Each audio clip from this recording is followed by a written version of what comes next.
Et bonjour à tous, bienvenue pour un nouvel Actu Streaming. On vous parle d'un nouveau film de science-fiction qui est sorti sur Netflix. C'est avec Adam Sandler, ça s'appelle Spaceman. Vous avez sans doute peut-être vu le film passer, il y a quand même eu un petit peu de promo autour. Et puis Adam Sandler dans un film à tonalité un peu dramatique sur Netflix, ça rappelle Uncut Gems, donc ça rappelle plutôt des bons souvenirs.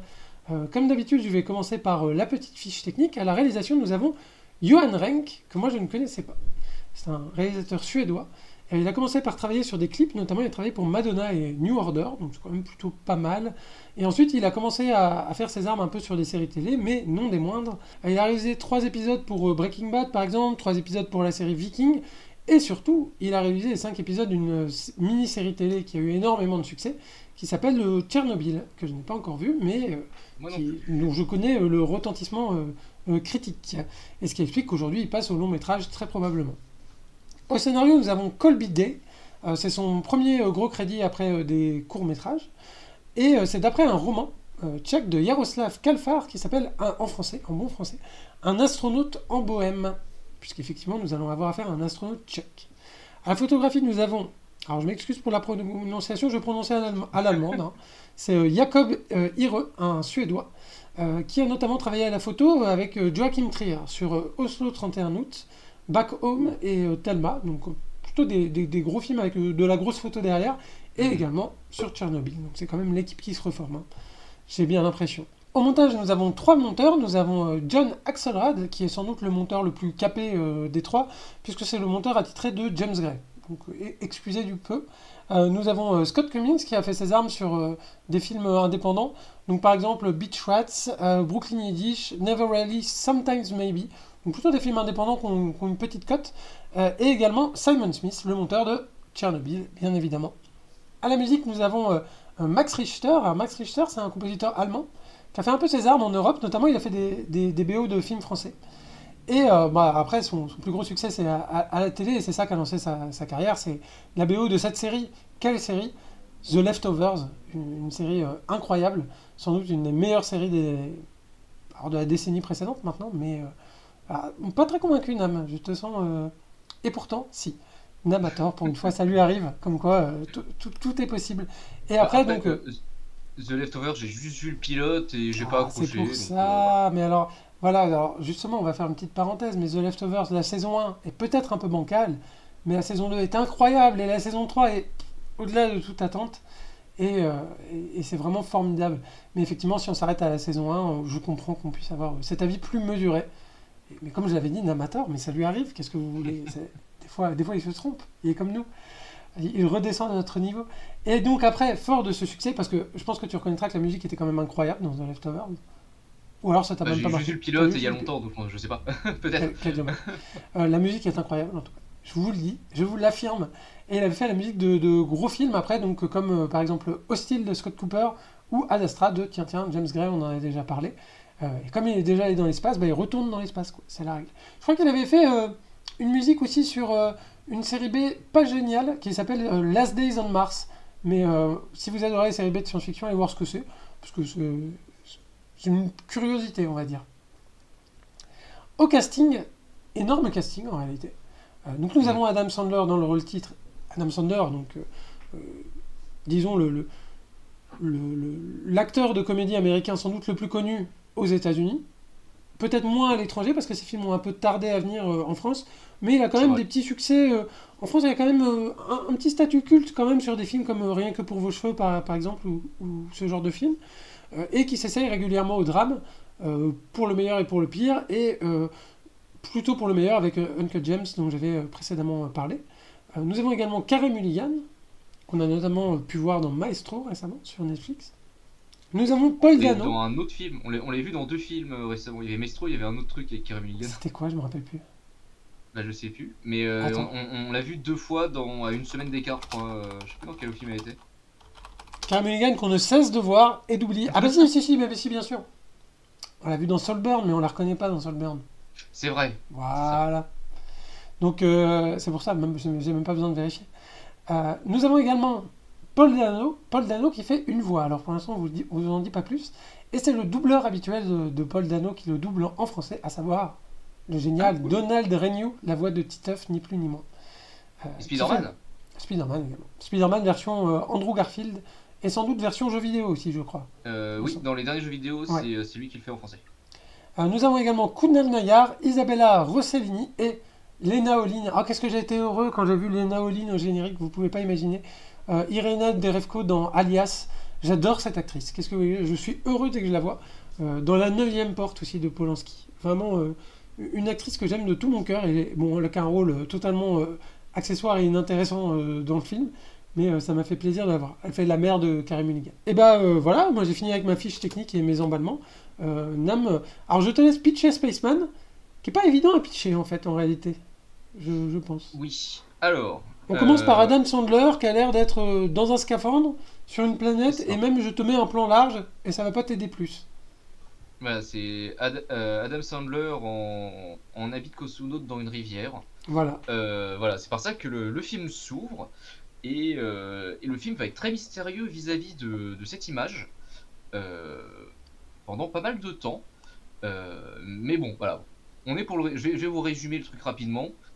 En gros, ce qui se passe, c'est qu'il y a c'est autour de Jupiter, je crois. Ouais. Il y a eu une espèce de nuage de gaz bizarre qui est apparu. Et donc, il y a ça se passe dans le futur par rapport à nous, quoi. Et donc, il y a des missions spatiales qui ont été envoyées. Il y en a deux. Donc, celle d'Adam Sandler qui est dans ce film, alors il joue Jacob et qui est tchèque. Voilà, donc c'est le futur parce que la République tchèque a son programme spatial.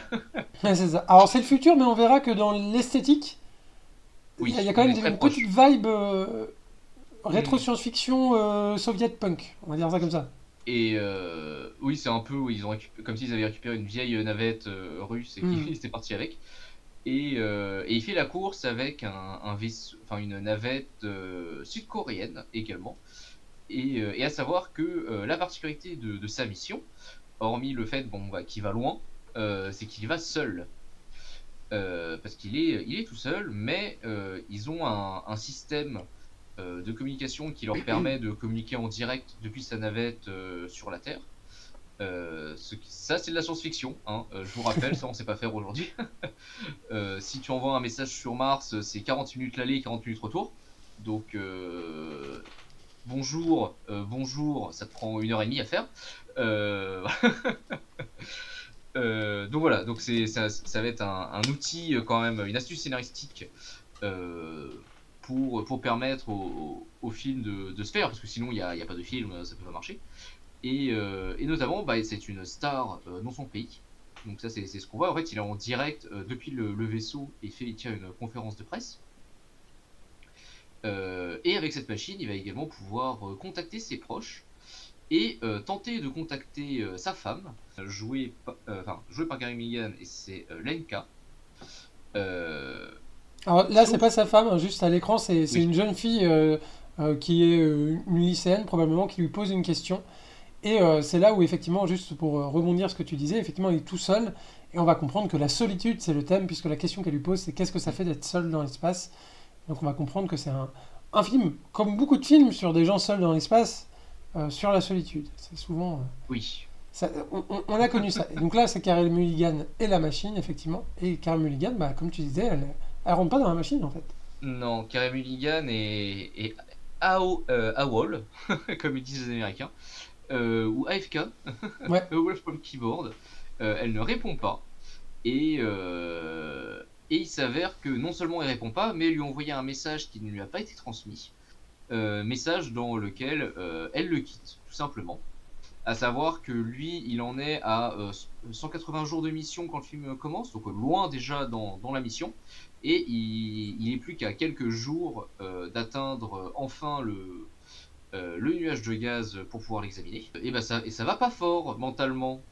À savoir que pour les expériences de la vraie vie, petite parenthèse, aujourd'hui on est sur envoyer des gens sur Mars.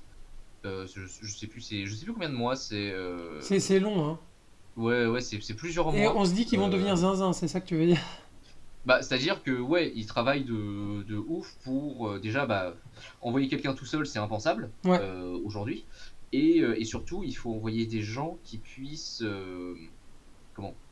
qui soit compatible en termes Du d'humeur, ce genre caractère. de choses, et des gens qui peuvent se gérer.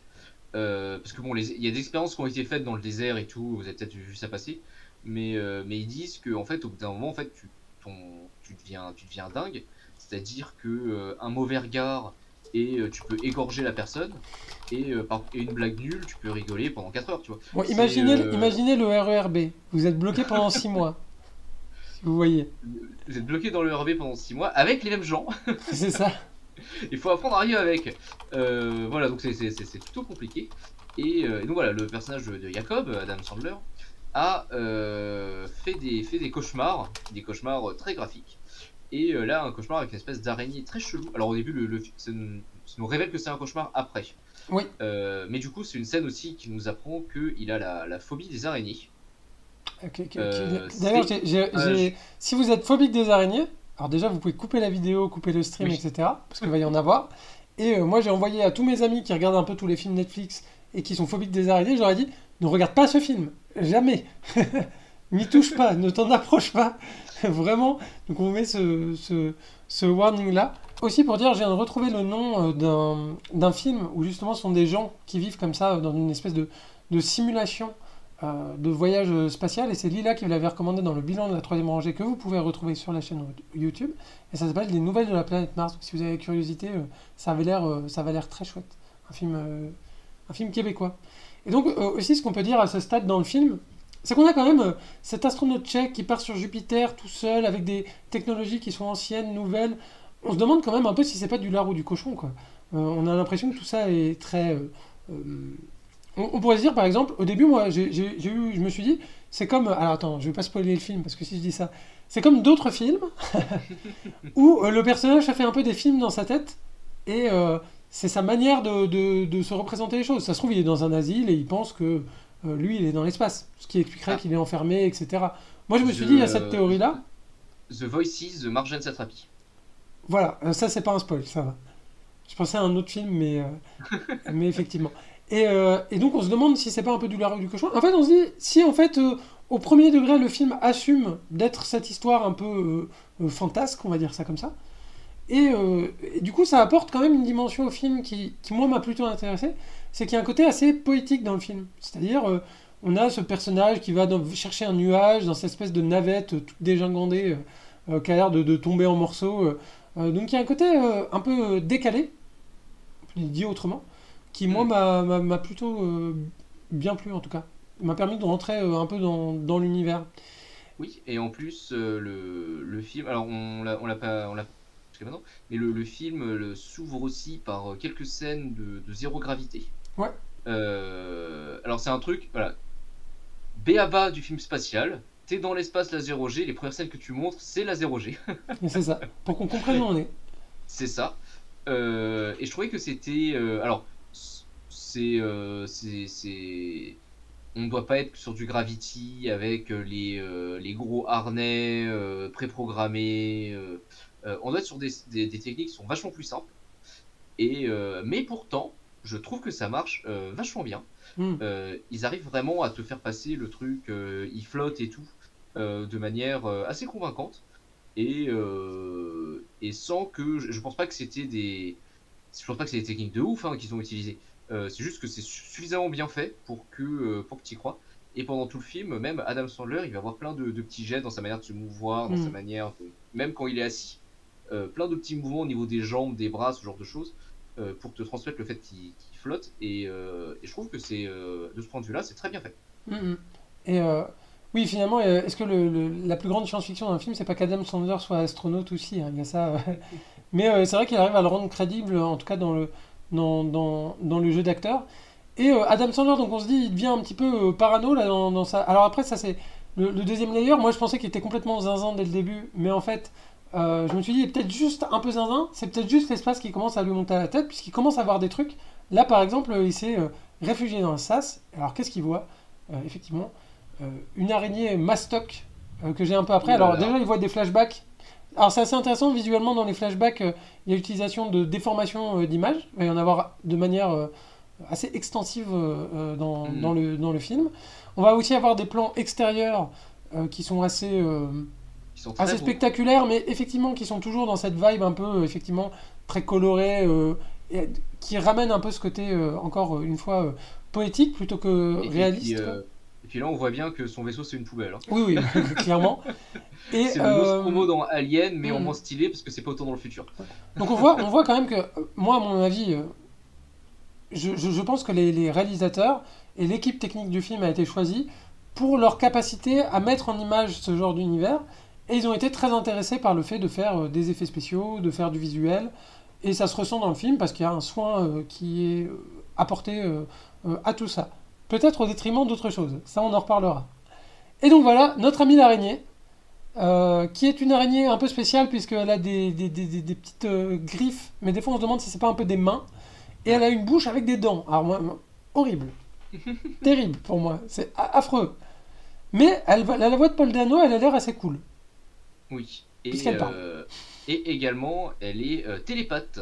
Ouais. Ce qui explique un petit peu tous les. Parce qu'elle nous explique que déjà, c'est pas une hallucination. Ouais. Ce dont on peut se. Il y a des petits doutes quand même, notamment parce qu'elle ne veut pas être touchée.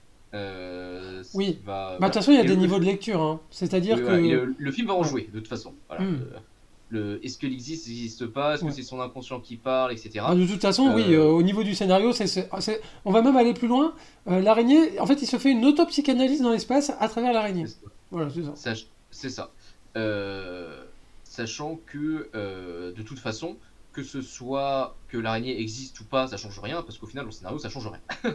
C'est ça, Le résultat est le même et le cheminement est le même. exactement. Ça te change pas toute la lecture du film. Et il s'avère que cette histoire de télépathie, c'est ce qui va aussi nous amener que visuellement, on voit ses pensées, que visuellement, il est submergé par ses pensées, par ses souvenirs, par ses émotions. C'est la présence de cette araignée qui va faire ça. Ce qui nous explique aussi pourquoi il pète un câble. Mais en fait, il pète un câble parce que l'araignée va révéler ce qui était déjà enfoui. Euh, enfin, ce que lui il refoulait en tout cas. Et il va lui donner un nom. D'ailleurs, je vois qu'il y a il y a la sauce piquante asiatique sur le mur. Voilà. Oui, tout à fait quelque chose qu'on emmène dans l'espace, hein. C'est très commun. Oui. Voilà, on emmène Euh, ses pots de sauce et là, il lui fait goûter du beurre de je sais plus quoi, pas du beurre de cacahuète, mais un équivalent. Je sais plus oui. si c'est de Je sais plus ce que c'est quoi. la Oui, confiture de enfin, noisette ou un truc comme ça. et, donc, oui, et l'araignée n'a pas de nom. Du coup, il va lui trouver un nom et il va lui donner son vaisseau. Et bon, Bah oui. mauvais choix. Bah disons que c'est un nom tchèque, quoi. Mauvais choix. Alors, il y a un H au début Voilà, et il y a un accent bizarre sur le S, voilà. Et mais ça se c'est dit, anus. voilà, ça se prononce Hanouche, mais ça se lit Anus. Voilà. C'est anus, Donc ouais. voilà, Anus l'araignée, on vous présente. Ça nous fait rire. Mais moi, Voilà. ça m'a fait rire aussi, hein. C'est bon, c'est toujours rigolo, bah oui. Bah oui. Bah oui. Alors par ailleurs, Euh, en parlant de rigolo, c'est vrai que le film a l'air un peu... on a un peu l'impression que c'est un mec, là, sur cette photo-là, on a un peu l'impression que c'est un mec qui fait une dépression, qui se fait des films et tout ça. Après, je trouve que le film, alors c'est très étrange, j'ai trouvé que le film était quand même habité d'une espèce d'esprit de sérieux. C'est-à-dire qu'on est dans un univers complètement foutraque, où c'est absolument n'importe quoi. Mais le film, pour autant, mis à part ce moment où il donne effectivement le beurre de cacahuète ou équivalent à l'araignée, qui a un moment un peu wholesome, mignon et tout ça, sinon le film est très sérieux et va essayer de brasser des sujets relativement lourds. mm, Et ça m'a un peu étonné et ça m'a un peu... je trouve qu'il y a une petite dissonance entre la forme et le fond, quoi. C'est-à-dire entre l'écriture, à proprement parler, et l'univers visuel. Alors je me demande comment c'est rendu dans le bouquin, ça m'a donné la curiosité d'aller le lire. Mais je trouve que dans le film, ça se prend un peu trop au sérieux. Surtout que les réflexions d'autothérapie que va se faire Adam Sandler, mm. ou alors avec cette thérapeute araignée, si vous croyez à son existence, euh, sont des réflexions un peu... Bon, sur le couple, sur l'engagement, puisque sa femme est enceinte, va avoir un enfant, donc il va devenir père. Ça rappelle un autre film avec une araignée, par ailleurs, Ennemi de Denis Villeneuve, où c'est Jack Gyllenhaal comme ça qui commence à avoir des doubles. Et il y a des histoires d'araignées aussi, et lui c'est une peur d'engagement dans le couple. À la différence que Jack Gyllenhaal dans le film, il a 33 ans. Et là, j'ai envie de dire, quand même, Adam Sandler, t'as 57 ans quand même. Donc, Oui. t'es quand même pas si jeune. Et tu nous fais des films sur la peur de l'engagement et de devenir père. Je suis un peu en retard C'est vrai, à la base. Alors, il fait plus qui, jeune que son âge, c'est un beau gosse, c'est un acteur hollywoodien et tout. J'imagine que le personnage dans le film a plutôt 35-40 ans. Enfin, j'ai un peu surpris par, donc un peu surpris par le ton. c'est Un vrai peu qu'avec surpris. un acteur de 30 ans, ça aurait mieux passé. Bah ouais. Un peu surpris par le ton, et surtout avec Adam Sandler, moi je pense qu'effectivement il y a peut-être un petit miscast, parce que Adam Sandler dans Uncut James, c'est un drame, mais il cabotine, c'est quand même une machine comique, il y a quand même... il est là il est pas là du tout. Il est pas du tout... il est un peu monocorde dans le film, et quand, en fait, il peut parce que le personnage c'est ça, ça me dérange pas que le personnage soit ça, mais quand on a Adam Sandler, on veut voir faire un peu... on veut le voir jouer un peu quoi, comme du Adam Sandler. Et... Mais ouais, je suis d'accord. donc voilà, donc Il y a petite un- dissonance fond-forme et petite question sur Adam Sandler en acteur principal. Voilà. Parce que du coup, ouais, je suis en train de me poser la question, mais je me dis par exemple, c'est vrai qu'un acteur comme Jim Carrey, on a pu le voir dans des films, je vais pas forcément dire sérieux, mais en tout cas Mélancolique. plus mélancoliques, qui Ouais, sont pas des comédies en tout cas, et tout en restant Jim Carrey, en ayant ouais, son jeu, en étant plus maîtrisé, il arrive quand même à faire passer énormément d'émotions. ouais. Man on Et, the euh, Moon, Truman Show. c'est ça. Si l'autre, J'ai- Eternal j'ai- Sunshine Ah of oui, the Spotless Mind. oui, voilà. Oui, oui, voilà, où là, il peut être très bien. Et c'est vrai que là, du coup, on a un Adam Sandler, bah ouais, qui joue peu. Enfin, en tout cas, il joue le mec dépressif, mais il est tellement dépressif qu'au final, il donne pas grand-chose. Et c'est un peu dommage, parce que je pense qu'il aurait pu mieux faire en tout cas, hein. Mais c'est vrai que là, ouais, dans le ton du film, bah, on n'a pas vraiment bien utilisé Adam Sandler, je trouve. Hmm. Parce que je suis sûr que c'est un très bon acteur. Alors peut-être que lui, il voulait faire ce genre de rôle aussi. Mais Je, là, je pense c'est... effectivement qu'il y a la volonté de Sandler d'être un peu en sous-jeu pour faire. Et c'est peut-être ça qui vient mettre du sérieux dans le film, quoi. C'est-à-dire que, Hmm, euh, comme il se dit, bon là je fais un rôle un peu profond, tout le monde est un peu sérieux et le film oublie de s'amuser. Alors que il nous ramène quand même une araignée thérapeute au milieu de l'espace, quoi. C'est-à-dire, c'est quand même hyper goofy, il y a moyen d'en faire quelque chose. D'ailleurs, dans les dialogues de l'araignée, il y a des choses qui sont parfois amusantes, quand même un petit peu, mais c'est pas du tout tiré. euh, alors que ça aurait pu aller là-dedans, et puis même, on a vu des films sur des personnages très dépressifs, notamment Beau is Afraid, par exemple, où ça part dans tous les sens, et on a un personnage qui est souvent éteint et qui lui-même n'a pas peu de présence au monde, mais par ses interactions avec le monde, euh, est parfois pris, quoi. Et pris hmm, là-dedans, arrive à être un moteur comique. hmm. Malgré lui, mais oui. Malgré lui. Et sinon aussi, ce qu'on peut dire, c'est que du coup, on est dans de la science-fiction à portée métaphysique, c'est-à-dire dans de la Mhm. science-fiction à la fois à portée métaphorique, mais aussi à portée métaphysique, puisqu'on va chercher, on va s'interroger sur l'univers, l'être et les relations entre les deux, on va dire ça comme ça. Et, euh, et la SF métaphysique, le problème, c'est que, alors déjà, il y a eu plein de films sur le sujet, et puis il y a beaucoup de chefs-d'œuvre, quoi. Euh, Là, quand même, on se frotte à Stanley Kubrick, on se frotte C'est vrai. à Tarkovsky, on se frotte Mhm. à du très très grand, quoi, à du très très lourd. Et pour arriver là-dedans avec un petit film, c'est dur. Et moi, je trouve que le film est un peu sauvé par son côté poétique, comme je l'ai dit précédemment, mais sur le volet vraiment voilà, métaphysique, je trouve que plus le film avance, plus le film ronronne, puisqu'en fait, il ne fait que Mhm. ressasser un même trauma qui est un lien avec le père, qui fait que lui-même a du mal à devenir père, puisqu'on apprend que son père, lui, pendant l'URSS, était plus ou moins un mouchard du gouvernement, en gros. Et donc, du coup, lui-même a du mal à devenir père, et tout ça est ressassé, sauf qu'en fait, au bout de 10 minutes de film, on a compris que c'était ça Mhm. le nœud du problème, et que ça sert Et, à rien de nous le répéter 50 fois. et puis il y a ça, et puis le fait que et voilà, il faut qu'il soit le plus éloigné possible de sa compagne pour se rendre compte à quel point il a besoin d'elle. Voilà, on est quand même sur des trucs assez simples au final. J'ai envie de dire pourquoi pas. Après, c'est vrai que bon, voilà, il faut que le personnage principal est très. Bon, il a des œillères, hein. C'est ça. C'est ce qui fait que ça marche. Parce que sinon ça pourrait pas. Mais c'est vrai que c'est bon.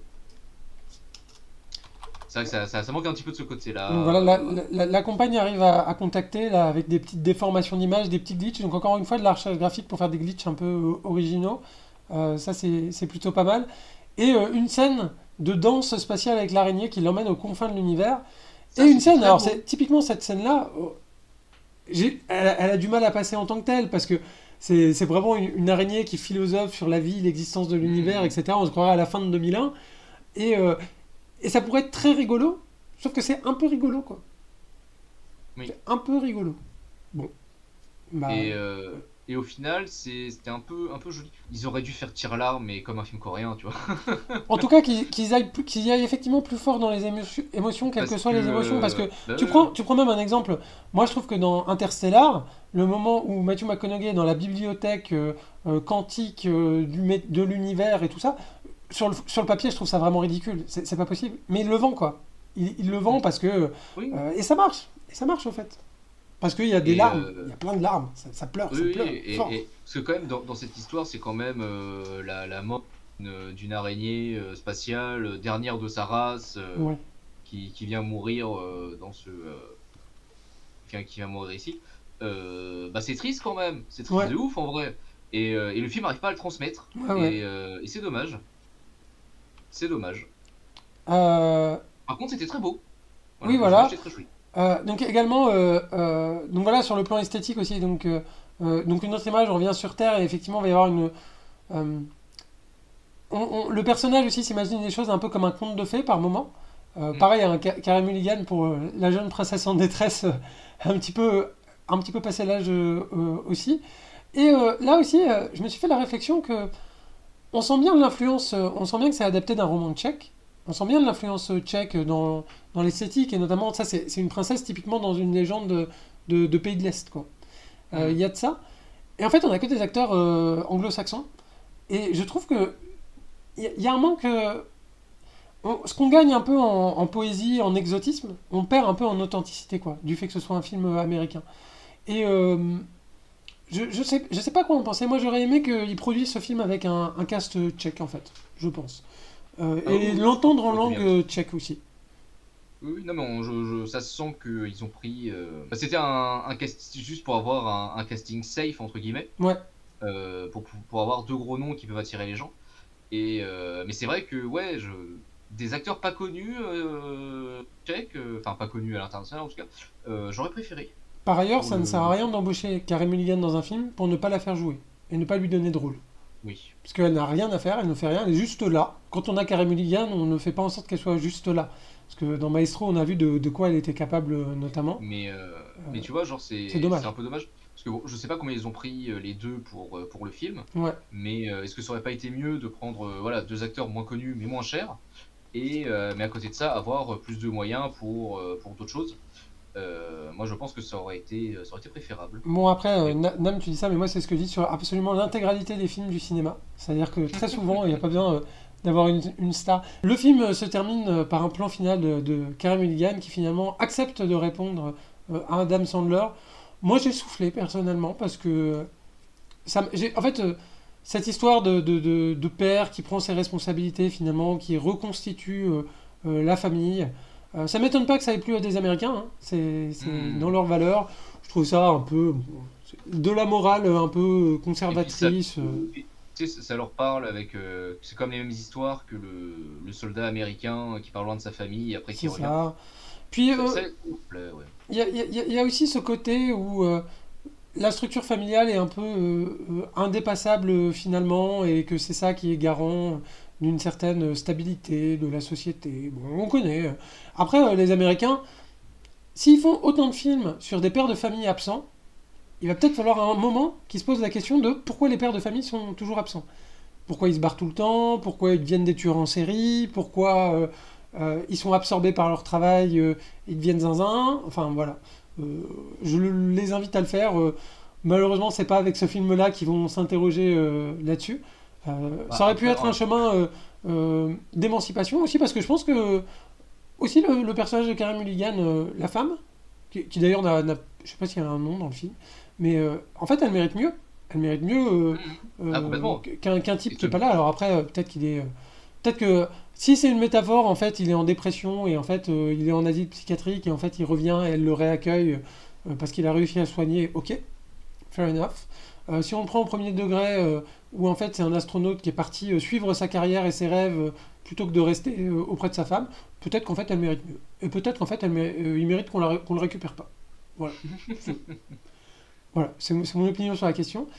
Juste une dernière petite parenthèse, parce qu'on n'a pas parlé de la musique donc de Max Richter, qui a une musique qui n'a pas vraiment de leitmotiv, qui a une musique qui donne un peu cet effet aquarium, quoi, quand on est dans la station spatiale. On a l'impression que c'est un peu des bruits étouffés. Bon, ça habille agréablement l'univers, mais encore une fois, il y a tellement de dissonances sur fond-forme que au bout d'un moment, moi, j'étais plus dans l'atmosphère du film. Quoi. Je suis un peu sorti du mood. Et je l'ai vu en VF. Et la voix de Donald Renew, pour le coup, c'est vraiment un truc qui était très positif dans le film et qui m'a porté. J'imagine que c'est pareil avec Paul Dano.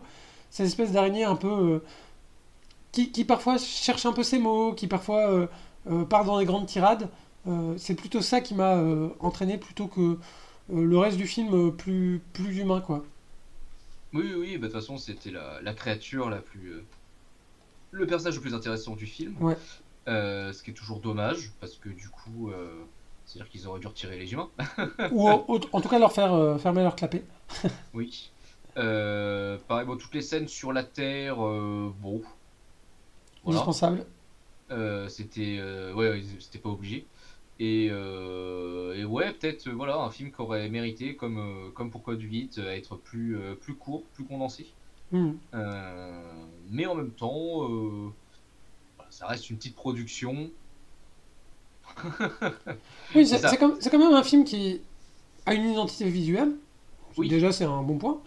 Un propos un peu bizarre, c'est-à-dire effectivement de faire une espèce de en thérapie dans l'espace avec une araignée. Le pitch est un peu zinzin et c'est plutôt sympa. Et d'ailleurs, ils n'ont pas forcément appuyé là-dessus. C'était un film un peu mystérieux, Ouais. Spaceman. Moi, je savais pas du tout où je mettais les pieds. Je me disais, tiens, ça ressemblait à de la SF métaphysique vu de loin, vu le poster qu'on voit ici, notamment avec ce personnage tout seul au milieu de nulle part. Tu vois, genre, c'est pas mensonger, parce que la créature est là pour mettre en valeur Oui, le oui, personnage humain. tout à fait. Donc c'est vraiment Et, centré sur l'humain et pas sur la créature. Donc, et donc après, contrepoint de ça aussi, ce sujet de la solitude un peu rabattu et très surligné, quoi. C'est-à-dire au début, c'est ah oui, vous vous sentez seul, vous êtes quand même très seul. On est vraiment très seul dans l'espace. Oh là là, mhm. on est tout seul dans l'espace. Et on nous Euh, entend pas crier. voilà, on ne vous entend pas crier. Et voilà aussi, puisqu'on est dans la conclusion, peut-être aussi ce manque parfois d'humour, alors qu'il y a des tentatives, je pense notamment, à un moment il peut nettoyer la station, donc et il doit faire la promo du sponsor pour nettoyer la station. Voilà, donc il y a quelques petites touches par moment, mais j'aurais aimé tellement que le film aille beaucoup plus loin, dans un côté un peu plus... aille plus loin dans son postulat zinzin, en fait, Oui, oui, oui. tout Bon, simplement. ils ont fait un truc un peu lisse, un peu sage. Ouais. Euh, ils auraient pu, ouais, ils auraient pu. Et dans le côté lisse et sage aussi, c'est quelque part dans le côté visuel, c'est soigné, mais c'est trop soigné en fait. Des fois, moi j'aurais aimé effectivement que ce vaisseau poubelle, bah, on voit encore plus que c'était une poubelle, qu'à l'intérieur, bah, si c'est un mec dépressif, bah, tout est pas bien rangé quoi. Il y a des trucs qui flottent dans l'air, Mhm. typiquement ce genre de choses. Et qu'on aille justement un peu plus loin dans le côté un peu émotionnel du personnage aussi, que ce soit en accord avec ce côté-là. Et là, effectivement, c'est soigné, on sent que... Et d'ailleurs, j'ai pas vu Tchernobyl, mais Tchernobyl, je crois que c'est connu pour son côté un peu clinique, ce côté un peu descriptif. Et là, il y a un côté un peu clinique qui, pour le coup, ne va pas avec... Ouais. Alors, ou alors, effectivement, dans une clinique psychiatrique, quoi. mais, euh, mais voilà. Du coup, Nam, avons-nous des traditionnelles recommandations de films à faire? Peut-être de la SF métaphysique, je ne sais pas. Moi, j'ai choisi ça. De la SF en tout cas, de la SF, un film avec un type tout seul dans l'espace, Mhm. mais plus précisément sur la Lune, qui est toujours l'espace, Ah oui. avec Sam Rockwell. C'est Qu'est-ce qu'on aime Moon, Sam Rockwell, hein? C'est voilà, Moon, la face cachée, Moon, sous-titrée en français, de oui, Duncan Jones, le c'est fils de ça, David Bowie. c'est ça. Qui d'ailleurs, à chaque fois qu'il sort un film, à chaque fois qu'on parle de lui à la télé, c'est toujours Duncan Jones, virgule, le Le fils de fils de David David Bowie. Bowie. Après, là, on parle de Donc je Spaceman, donc c'est précise, pour je ça que je... crois. J'ai fait une petite ref à I'm a Spaceman de David Bowie, c'est pour ça que Hmm. je me permets de faire la relation. Et Avec la voix d'un acteur annulé aussi, par ailleurs. comment? Oui, oui, on va pas parler de lui. Voilà. Il fait qu'une voix, il apparaît pas. Voilà. Mais une Voilà. très bonne voix par ailleurs. Comment? Le personnage est très bien. Le personnage est très bien, oui, Ouais. oui. C'est un pareil film, je crois que c'est un premier film aussi. Enfin, un premier long en tout cas. Mais, Ah ouais, c'est son premier, ouais. bah, je crois bien, oui. Ouais, Et je crois c'est pas un gros budget, une histoire plutôt simple, mais pourtant extrêmement prenante. C'est rapide, hein, c'est de la SF, voilà, ça dure 1h30 et l'histoire est finie. Et l'histoire se suffit à elle toute seule. Et voilà, ça fait partie des petits films de SF très sympas, dont les gens n'ont pas forcément entendu parler. Donc voilà. Donc Duncan Jones, il me semble, a réussi à financer ce premier film qui est sorti en 2009 parce que c'était le moment de la grève des scénaristes d'Hollywood. Et en fait, il y avait plein d'équipes et plein d'équipes d'effets spéciaux qui cherchaient du taf parce que les projets sortaient plus parce que c'était la grève des scénaristes à Hollywood déjà à l'époque, puisqu'on en a eu une récemment. C'était les acteurs, hein, là. Mais à l'époque les scénaristes. Et c'est pour ça qu'en fait le film en fait a un look visuel incroyable, alors que le budget est vraiment minuscule, parce qu'en fait les gens avaient du temps pour travailler. Vous avez travailler que dessus. ça à faire. Et c'est comme ça qu'il a produit le film. Et en fait, quand c'est sorti, ça avait fait un bon buzz. Et c'est ce qui avait lancé la carrière de Duncan Jones, qui fait des films de manière un petit peu sporadique maintenant. Parce que malheureusement, il y a eu quelques films qui ont moins marché, notamment Warcraft, qui avait un petit peu moins marché malgré des qualités. Oui, bah, je fais partie des gens qui aiment bien Warcraft. Moi aussi. Ouais, Voilà. mais, Et qui aiment bien je sais tous les qu'on films de on n'est pas Duncan nombreux. Jones, par ailleurs. On n'est pas nombreux. Voilà, non, on n'est pas nombreux. Mais on se soutient et on se supporte. On a des groupes de parole tous les vendredis. On a un Discord spécial mondial. On est 4. C'est ça, exactement. Je pense qu'on a... Pour Marocco, j'ai choisi de la SF métaphysique, comme je vous l'ai dit.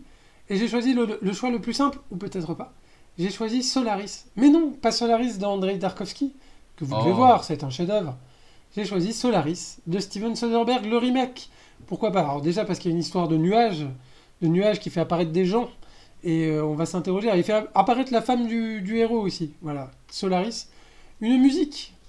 La musique, incroyable, envoûtante, entêtante, atmosphérique de Cliff Martinez. Une des plus belles BO pour un film de science-fiction. Le film n'est sans doute pas à la hauteur du film de Tarkovsky. Mais je trouve que c'est un très bon remake. Déjà, je trouve que Steven Soderbergh est un très bon réalisateur. Qui a une filmo, certes peut-être un peu en dents de scie, peut-être il y a des choses un peu moins bien, mais une filmo très digne. Et depuis qu'il a dit qu'il a arrêté de faire du cinéma, il fait des films vraiment très bien. Notamment. C'est vrai que depuis que tu sens qu'il en a plus rien à foutre de plaire au studio, vraiment c'est sympa. C'est avec George Clooney, c'est avec Natasha McElhone.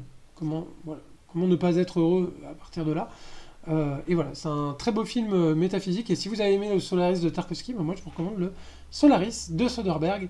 Et tout un tas d'autres, il y a tout un tas d'autres bons films de SF métaphysique, mais on vous laissera chercher et on vous laissera manger des gadins parce qu'il y en a tout un tas de très mauvais aussi.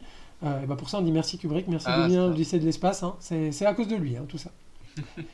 et donc voilà, on vous remercie si vous êtes arrivé jusqu'ici sur YouTube. N'hésitez pas à liker, à partager, à vous abonner, ça nous fait super plaisir. On se retrouve bientôt pour un nouvel Actu Streaming. Il y a également un Ciné Club qui sort tout bientôt. Donc voilà, à bientôt, bye bye. Au revoir.